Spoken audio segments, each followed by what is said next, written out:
Assalomu alaykum. Bugungi video obzorimiz Yangiariq sentrini Kok markazi, ya'ni Krugning yanında Huma kafedamiz. Bu yerda har xil assortimentlar bor.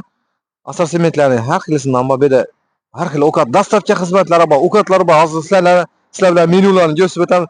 Bu yerda g'ijduvon shashliklari, somsalar bor. Dahshat. Hozir ichanda ko'rsatib o'tamiz o'zimiz baholari bilan.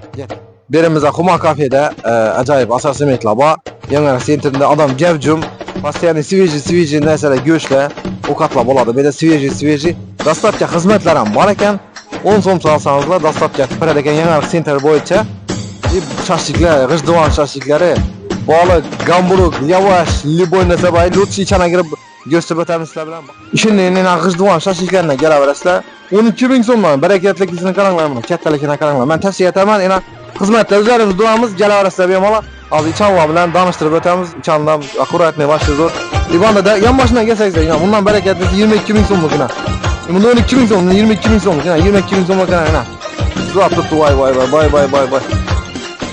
G'ijduvon shashliklari. Qo'llarimiz sheda xizmatdalar.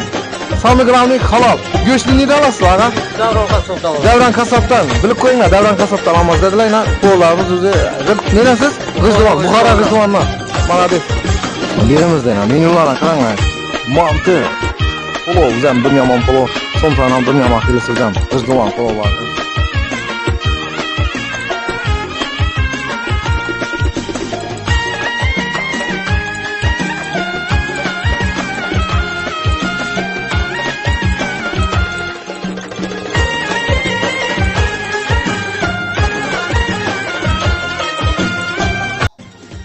Tavsiya etaman, ajoyib shashliklar, g'ijduvon shashliklari barakatli ekan. Bu yerda samig'lonning tepuli yo'q ekan. Tepuli umuman yo'q ekan. Men tavsiya etaman, kelaverasizlar, ham toza, ham sifatli, toza oilabop, zo'ralarimiz bilan kelib bemalol o'tiraverasizlar. Kabinalar bor ekan. Yangiariq sentrida, yana aytib o'tamiz adresni, Yangiariq sentrining Krug'ida, to'g'risida Huma kafe.